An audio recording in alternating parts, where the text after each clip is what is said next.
Itinapon sa gilid ng kalsada sa San Mateo, Isabela ang higit 3,000 kilo ng mangga na nabubulok na. Sobrang dami na raw kasi ng supply, binabarat pa ang mga magsasaka. Nasa frontline ng balitang yan si Mon Gualvez.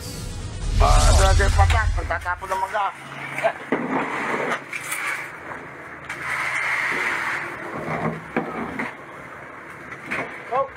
Tinatapon na lang ang mga manggang ito sa San Mateo, Isabela dahil nabubulok na. Ayon sa magsasakang si Frederick, nasira ang mahigit 3,000 kilong manggang inani niya dahil hindi naman nabenta. Masyado na raw kasing maraming supply ng mangga sa mga palengke, lalo't panahon ng anihan ngayon. Sinubukan niya rin daw itong ibenta sa mga middlemen at wholesaler, pero binabarat naman siya. 5 hanggang 7 piso kada kilo lamang ang bentahan. Lugi raw siya dahil sa pagbabayad pa lang sa mga manggagawa, 5 piso kada kilo na ang gastos niya. E paano pa ang gastos sa gasolina, transportasyon na umaabot daw sa 14,000 pesos kada biyahe? Kaya imbis na hayaang mabulok, nagbahay-bahay si Frederick at pinamigay ang ibang manggang pwede pang mapakinabangan. Kwenta lang ang isa, pero pag nag-thank you ka, libre na.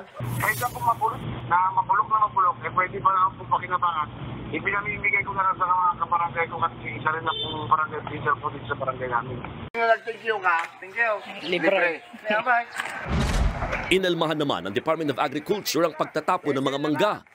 Nakipag-ugnayan na raw ang kanilang regional office sa mga magsasaka para may maipagamit na libreng truck at maihatid ang mga mangga sa mga kadiwa stores at iba pang pamilihan. Talagang gastusin yung pag-harvest, pag-transport.